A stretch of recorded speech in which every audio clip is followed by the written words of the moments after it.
we come to you first, Francesco. Do you want to just kick things off? That would be fantastic. That's okay. Well, firstly, it's good that you're still talking to me after,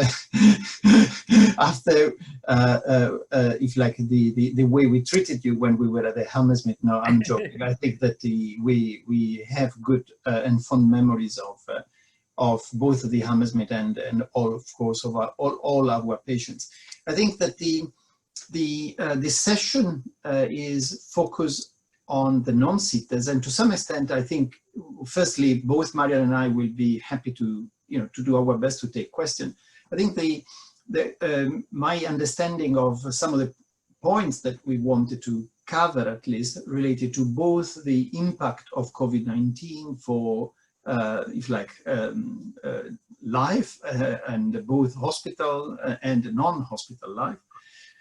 And so health related and more general aspect of life. And the second related to how are we managing the fact that individuals with SMA may not have all the assessment that normally one would do, just because some of the assessment had to be rescheduled and so on. And probably related to this is, are there impact of COVID-19 on, if like, missing dose of nursing and what happens in that case? Because, it would not be unprecedented that a dose has been missing. So perhaps I will start, perhaps Marion can cover aspects related to suggestion for or whatever she wants to do anyway, because how can you stop her anyway? But on all the aspects related to the assessment, perhaps I will start regarding the general aspect of nursing. And I think the first good news is that I think essentially, I believe universally, all centers that were doing the nursing did not stop the nursing for the children with type 1 SMA. And I think this is credited to all the colleagues in the various centers in the UK. And the new in children who presented with type 1 SMA, I think they also been fast-tracked to, not at the back of a queue, as one would, of course, hope, but at the front of the queue to receive the nursing irrespective of the problem. Now, this doesn't mean that there may have not been, some mild delays somewhere and so on. But I think that the bottom line message is that almost universally, the children, we are not aware of children having had major interruption or holidays from nursing. Now, related to this is the fact that probably is relevant for COVID-19, but is relevant in general. We know that these young people with SMA non-sitters, of course, they will be more fragile in general, more prone to be unwell. And the question is always that, what happens if you miss a dose? It may not necessarily be COVID-19, maybe something else, maybe a flu, maybe pneumonia, maybe whatever. And we have, as a community, I mean, when I say we, I really do not mean myself only, but we put these questions to the company. The company has made some assessment of what technically is called the pharmacokinetic, meaning how long, once you give a dose of a drug, it remains around, what is the slope of decline, and what are the implications if you miss a dose. And they gave some useful suggestions for at least a single missing dose. It becomes more difficult if people have, they miss 3 consecutive doses. Then I think things really become different. However, the good news is that if you're missing a single dose during the maintenance phase, not so much in the ascending phase, things may be slightly more complicated, but those are just very restricted in terms of time, and is unlikely there is a big, hopefully people are not affected during that time. But for the maintenance, that will be really relevant for the majority of the individuals.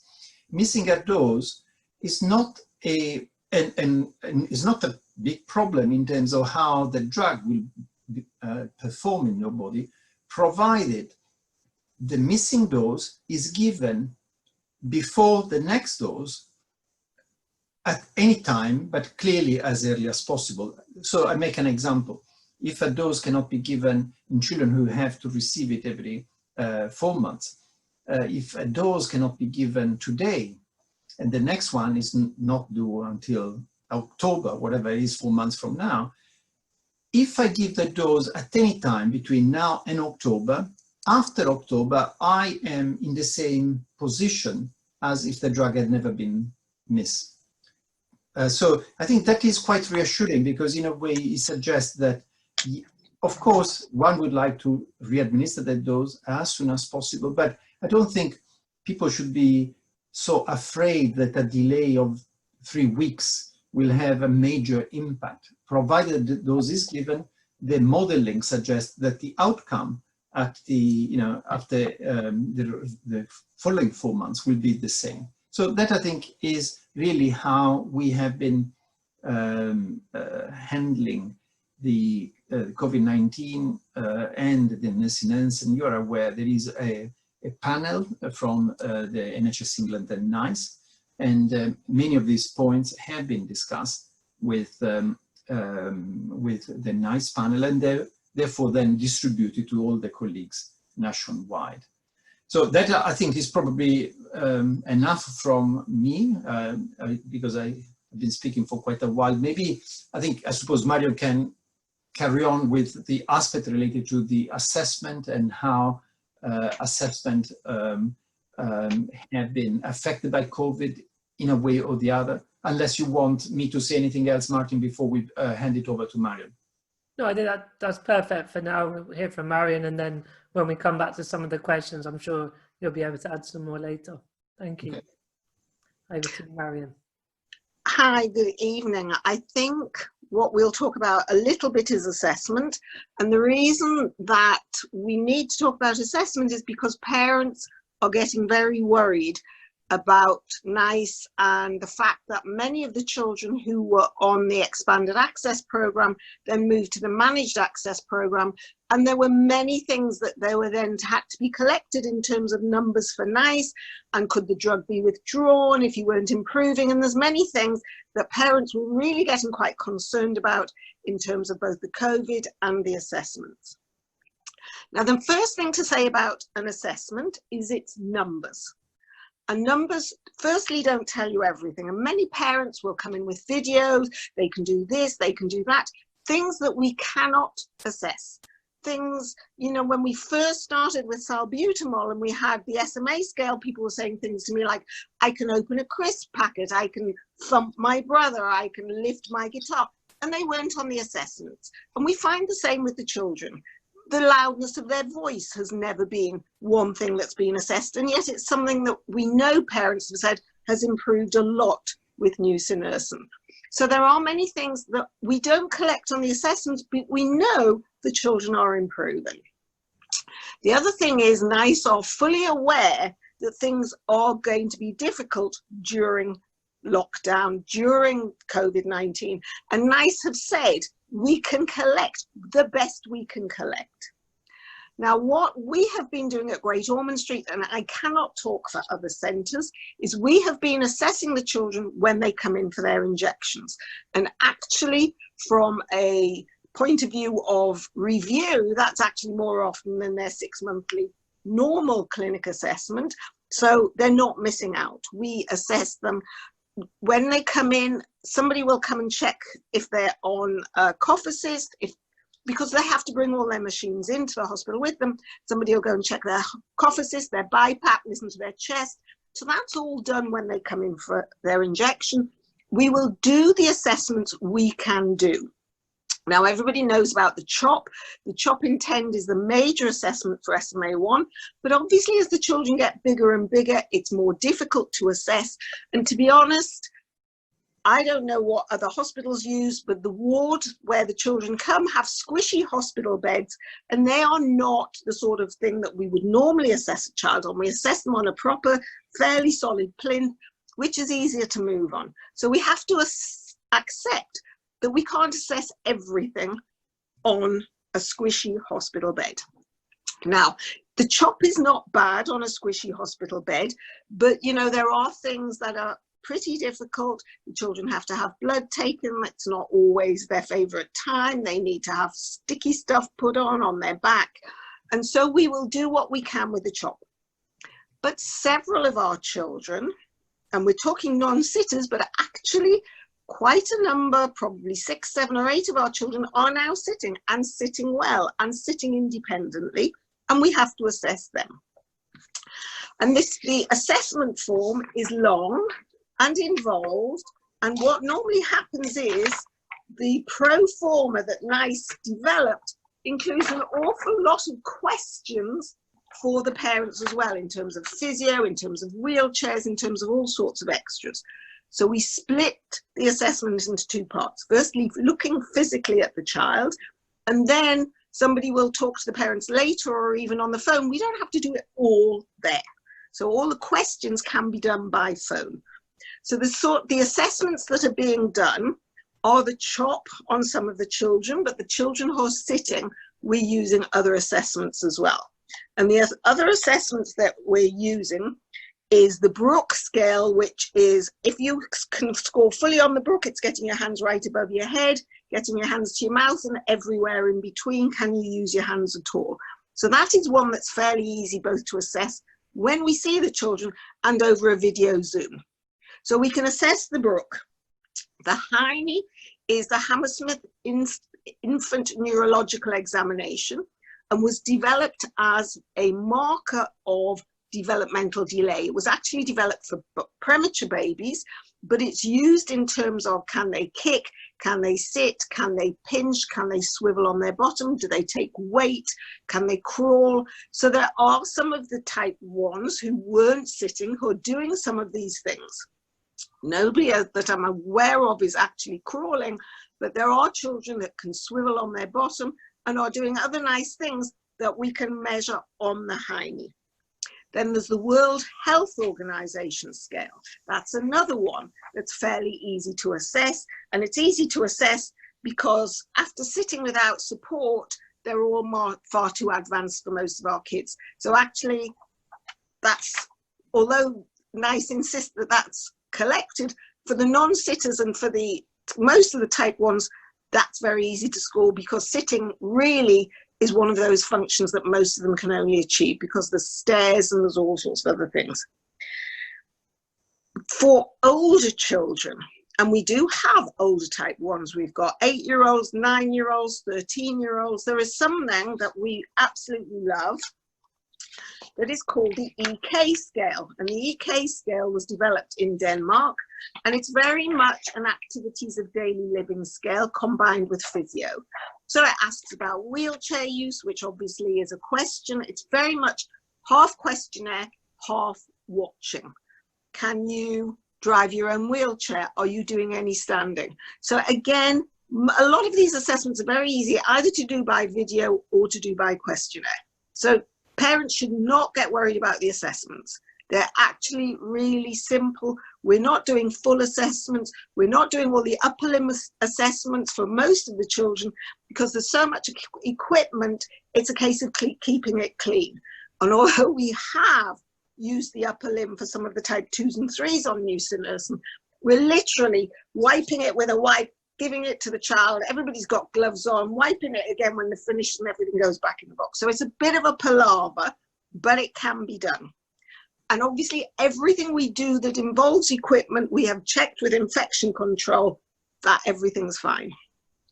And in all the time that we've had children coming in, and that's right from the beginning, we have had no problems. None of our staff have gone down with it in terms of the physio staff.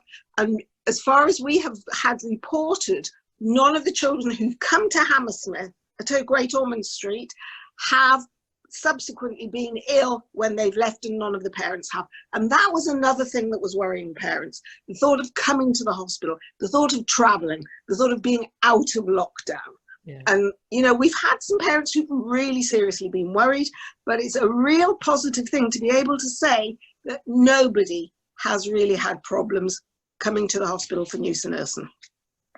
Yeah, that definitely is a positive with all the general goings on we've heard about in the world and the media coverage. I can imagine they were very worried. I'm sure you had concerns yourselves about it, but it's a testament, I'm sure, to all the work that went in to make that possible. So is there anything else either of you want to add, general updates or news? I think from a physiotherapy point of view, there have been a lot of problems. The children are not seeing physios, and half of them are not seeing a physio at all. Some of the physios are being very inventive. They're doing Zoom, they're doing FaceTime type assessments, but a lot of the children are missing out. They're seeing nobody. A lot of the children are not getting equipment that was ordered, or house adaptations aren't going ahead as planned. And this is quite frustrating. New wheelchairs, new standing frames, new orthotics. Now, again, at Great Ormond Street, we've been very, very lucky. John Florence have worked the whole way through. We have not stopped an orthotic clinic. So the kids have been getting their jackets and their splints. So from that point of view, we have been very lucky. Is John still working? John, unfortunately, is no longer with us. I did. That's what I thought I heard. But when you said John Florence was so he was working. But yeah, it's the company. The company. Gotcha. Yeah, but he used to do my calipers, right? So that was a real name from the past. Steve used to come sometimes. Steve's still around. Got ya. Okay. So that part of it was still running throughout as well, right? Yeah. So I suppose the only other thing, there are probably two additional things to add to what Marion mentioned. So firstly, and I will stress the point that she made, is of course everybody is paralyzed by the fear of the COVID-19. I think the reality is, if your child or an individual really needs to see doctors to some extent, provided you don't take the underground to come to hospital, that I think, when it was the busiest of the time, in the hospital, people know how to avoid infection. So, paradoxically, the safest place, or one safe place, is in hospital, because if you see a physiotherapist, a nurse, a doctor, we all been trained to how to reduce infection to our patient. And of course, we have the equipment to do that. So please do not stay home if you feel that there is a problem that can be helped in hospital, because I think that is not a good solution. The second point is there have been many questions, probably more in the sitters and so on what happens in cases. Now there has been a modification of the assessment with some home assessment that are done, some by video and so on and so forth. And the question is, what happens if there has been a change? Because that's possible, and people appear to have lost some ground. Would nusinersen be stopped based on some home video assessment? The answer has been clear, no. The video assessment are really to give us some confidence of what's happening when, in case people cannot come. I think as Marion has mentioned, especially for the nusinersen and the non-sitters, these young people need to come to hospital anyway to get their drug. So we have the opportunity to see them. But even if there was a missing assessment at one particular time point, and there was a gap in between, and the video did show perhaps some deterioration, that will not be per se something that will be used against anybody, but it's really to document how things are going, because we also are aware that things in this condition can go a little up and down and so on and so forth. So I don't think people should be afraid. I sit in the NICE committee. The scope of the committee is not to try to find any possible excuse to stop the nusinersen. That's certainly not the ethos, is not the idea. And I think the committee will look sympathetically to anything that, and people understand that stopping a video assessment at home, whatever it shows, is never the substitute of an assessment in hospital. So these probably are important point to make as well. Yeah, thank you. Okay, well, I've got various questions that we've collated. I'll go through them all, and if some of them we feel we've touched on sufficiently, we can move on to the next. But the first one is, we've been told our child is eligible to start nusinersen as soon as practically possible, and we're waiting for an initial assessment. Child has not yet had an initial assessment face-to-face. Is their initial assessment likely to be face-to-face or virtual? I would think that is very likely to be a face-to-face meeting, and I come back to the point. I mean, I think that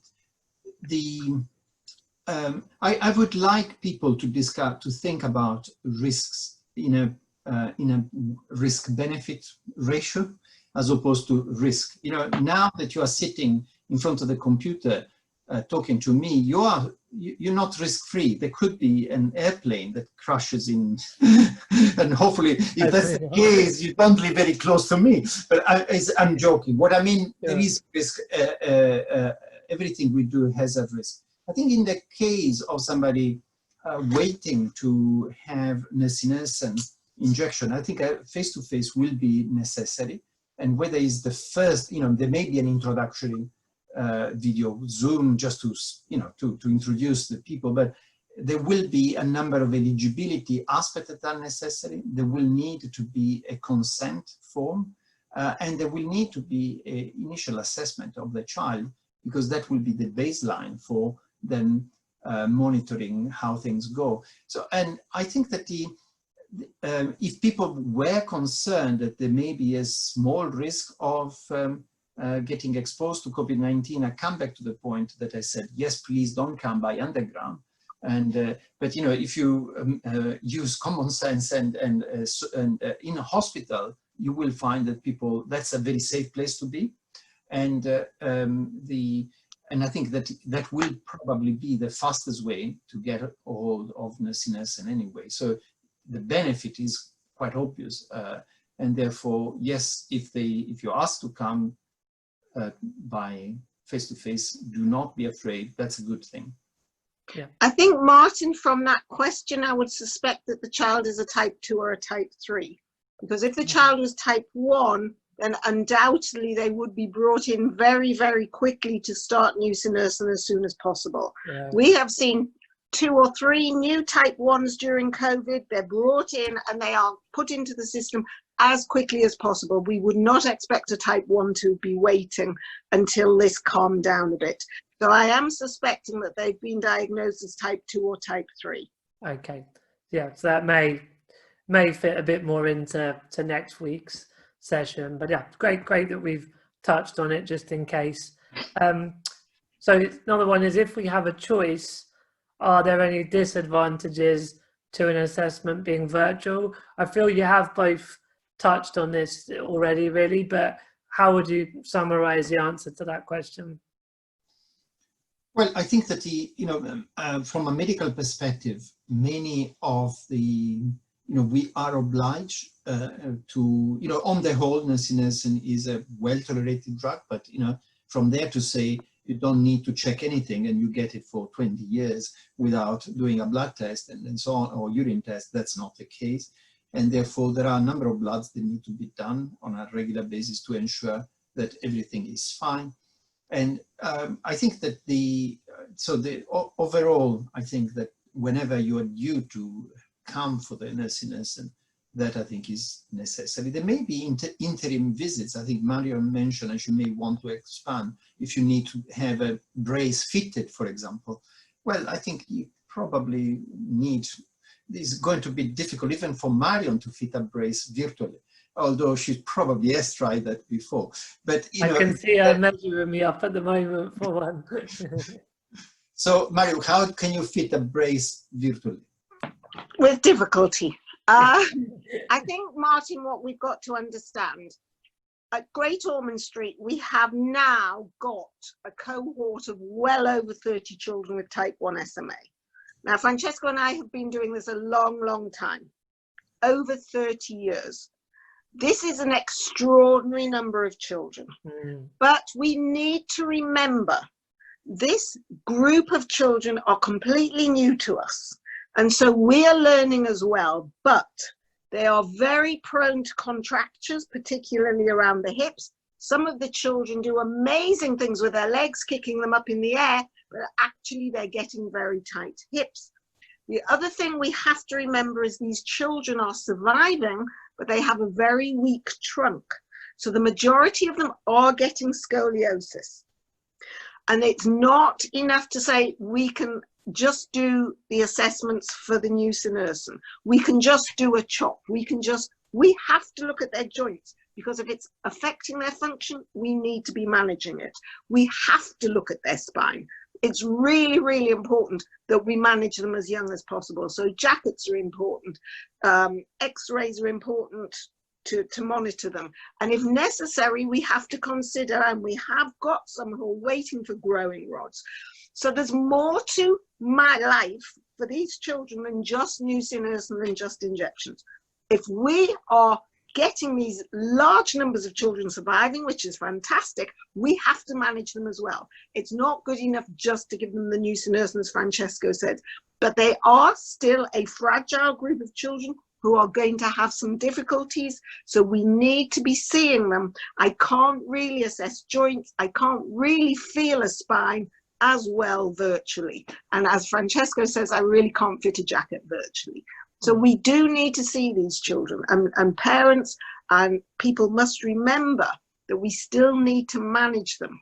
They are still, a lot of them, fragile children who need good management. Yeah, okay. So the next question is still on the virtual side, and it's a lot about the kind of tech, like will they need a laptop or a tablet? Can one parent manage? Do we need any equipment like measuring tape? But I think what I'm hearing is, particularly for today's session where it's children that are unable to sit, the type 1s, it's really important that they can come in for those face-to-face assessments, right? Yeah, I think that is the answer is yes. Also, don't forget that some of these kids, as Marion mentioned, have unusual problems, unusual condition. They now may present, especially now that they're surviving much better, much longer, but they're clearly not being cured. There continues to be issues. They present issues for which the expertise is relatively limited. I think, you know, if you look at the medical literature and look what is the frequency of scoliosis, as Marion mentioned, for children who are non-sitters, is very little, because there had not been papers in the past, because the population there was not enough people who would survive into at the age when scoliosis would be problematic. So I think that there is few things that, especially for the non-sitter, could be done virtually, but I think that the majority requires reassessment, readjustment, and thinking about the next thing. Yeah, and for the purposes of that question around the technology, and if the assessment virtually would be recorded, if there was an update or a part of an assessment done virtually, I would presume that someone would lead the parents through that process, right? Yeah, I think that I don't want to sound dismissive about the virtual assessment. I think we are increasingly understanding that there is a role for virtual assessment, or at least of some sort. I make an example. And this is not an area where we have done at the moment any work in non-sitters with SMA. But of course we work, as you can imagine, very closely with the respiratory team. We are, in general, I'm not now talking about SMA only, okay? But in general, we are discussing what are ways to measure from home respiratory function in a way that is then linked to our medical record and does not always require the individual to come to hospital and have a sleep study. Often will still be required, but in a way that maybe, if everything is going well, for example, perhaps that could be done at home. And so we I can vouch for that.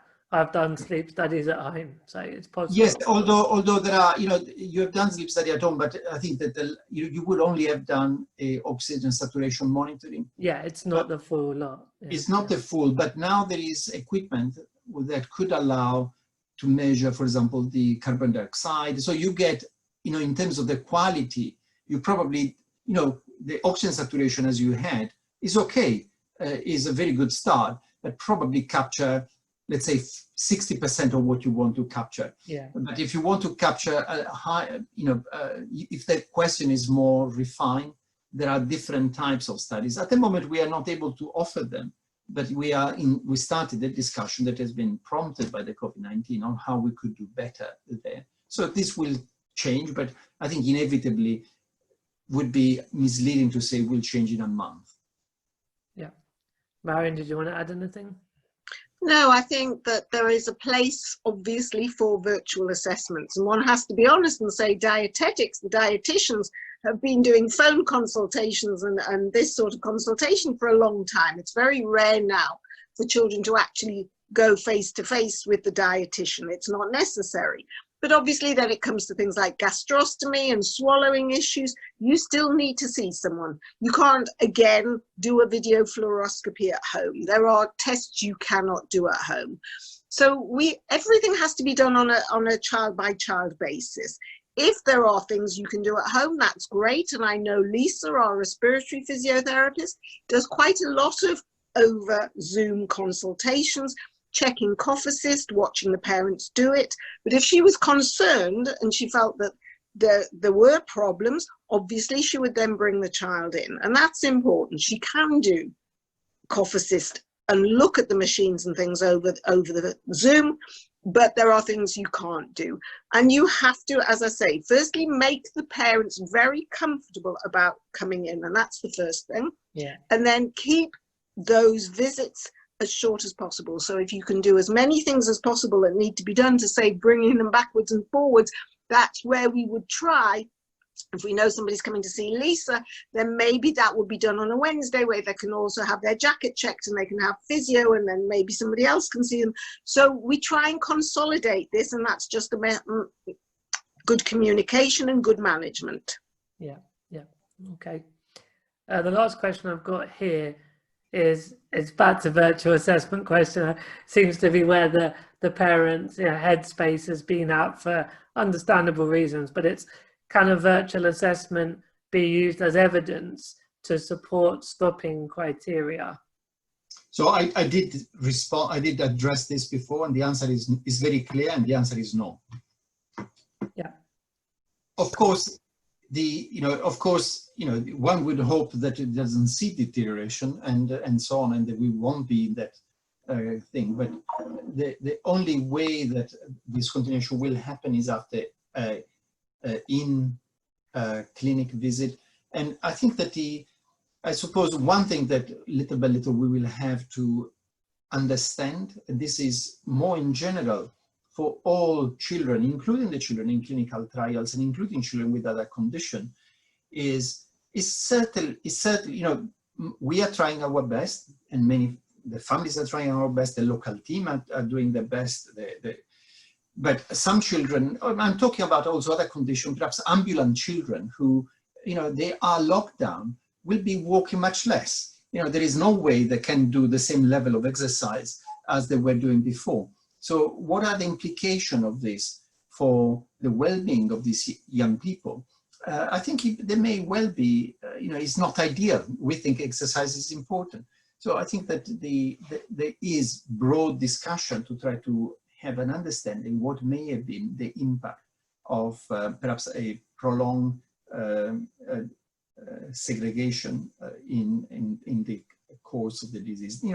Maybe a few months is not going to be a problem, but I think that the panel is aware of this. And again, as I said, the panel is not there to stop the drug. The panel is there to make sure the drug is safe.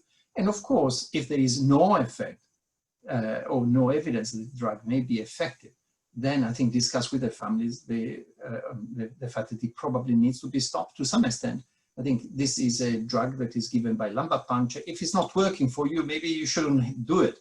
But the good news is that the majority of the individuals appear to have a clear effect, and therefore, hopefully, there won't be many instances where there needs to be a lot of discussion or any discussion regarding discontinuation criteria.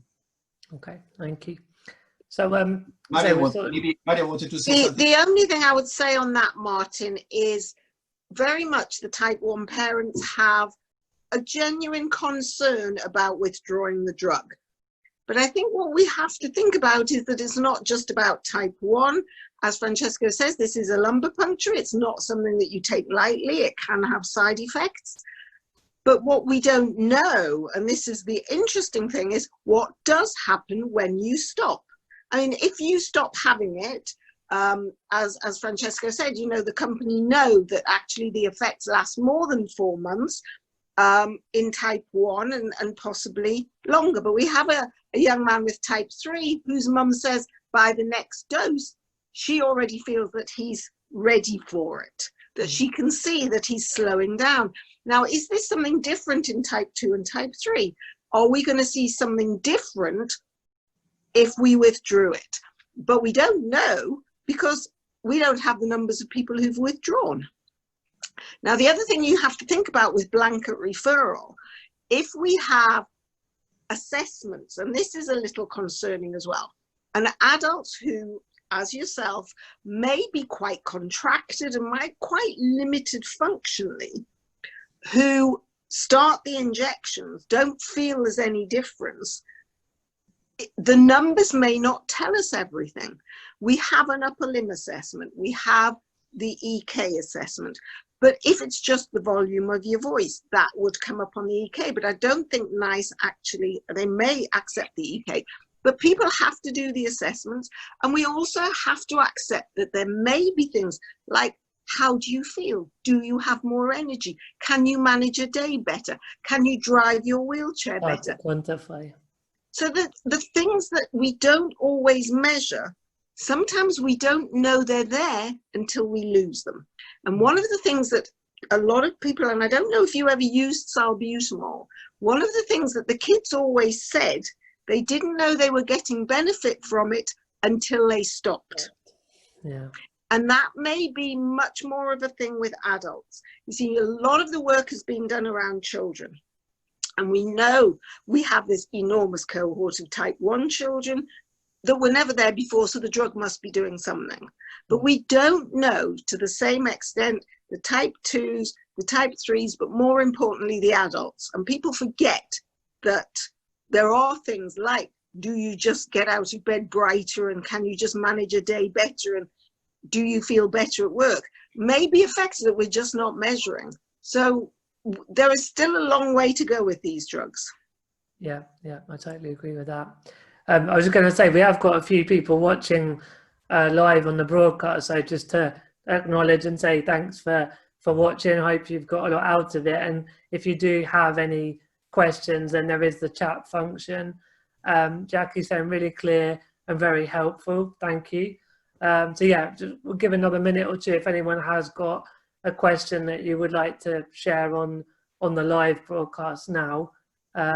Caroline, how are assessments actually made from the virtual session if one is done? Things don't always look the same on camera. Are assessments made by one person during the session, or does someone look at the recording afterwards? One of the biggest problems with recording from a camera is it's where you hold the camera that will tell you. And if you were, it's much harder actually with a type 3, but I have seen lots and lots of CHOP assessments by camera because that's how we train people. You get a big room and you show them lots and lots of videos and you get them to score from the video. So it is a way of training, but there are always some things you can't see. We have the luxury at Great Ormond Street that we usually do it in twos, because while you're busy doing one bit of the baby, something else might be moving that you can miss. And that can be seen on camera. But then again, we've done assessments ourselves on camera where your arm gets in the way of the camera. And we've actually had to say to somebody filming, can you move over there because you're in my way? So yes, it can be difficult. It can't be 100%. You know, when you do things officially by camera, you often have 2 or 3 cameras set up so that you're seeing from above, from the side, and from the bottom. So it is very difficult for parents to get it right. It's also quite difficult if you're swapping from side to side, that you want to run around the child or have, you know, somewhere where you've got the space to see the whole child. We accept. But one of the things that you can do is get a video or get something like Zoom and record the Zoom so that you can be discussing it with the parent and actually directing them to make it easier. Yeah. And that's one way of doing it. Or go through it with the parent and then get them to record it again. Plus, it's always how it is on the day. Some parents actually say their children behave much, much better at home. They hate coming to hospital. They hate seeing a physio. We know that. And therefore, actually, they do better at home. So you never know. We might get better results from these virtual assessments. But we can help the parents with that. You don't have to accept. You know, the parent might say, well, I've tried, but it wasn't a good day. Okay, so send us one from the next day or the next week. It doesn't have to exactly be that one that we would score from. Yeah, and I think in the questions, a couple of the questions I'd had pre-written from the community was, there are going to be some parents that have that sort of tech anxiety of, you know, what device, and as you just said, how to get the right angle. But I'd presume that someone's going to lead them through that process, correct? Yeah. So I think that there are some for the, I think for type 1, it becomes more, for non-sitters becomes more difficult, as Marion has mentioned. You know, we would not recommend to try to do a chopping tent at home. However, for the sitters and for the ambulant, there have been some instruction together with you know, PowerPoint video instruction on how to place the camera, what will be recorded, and the assessment will be seen by the panel or by they will not be scored by the family, they will be scored by the physician. And people appreciate that may not be as good as having an assessment in clinic, but I think there are at least some general information on what to do, what not to do with the camera, what to record, what is a minimal number of things that you should record. Yeah, brilliant. And you can understand why we don't ask them to do a 6-minute walk test at home. Well, it depends on how big is it depends on how big is your house. Yeah, if you've got a mansion, you could probably manage it. Just about, yeah. Major Tom managed his 6-minute walk test, but I'm not sure many people would. Okay, and Caroline says thank you, Marion, and thank you, Francesco, for the answers. So I've not got any more questions. There's not anything else coming in on the chat. So unless you both had any more final thoughts, I think we're ready to wrap. No, I think we've probably covered it. Certainly from my point of view, I'm happy. And obviously people know where we are. Yeah. If there's further questions, Martin, send them through to us.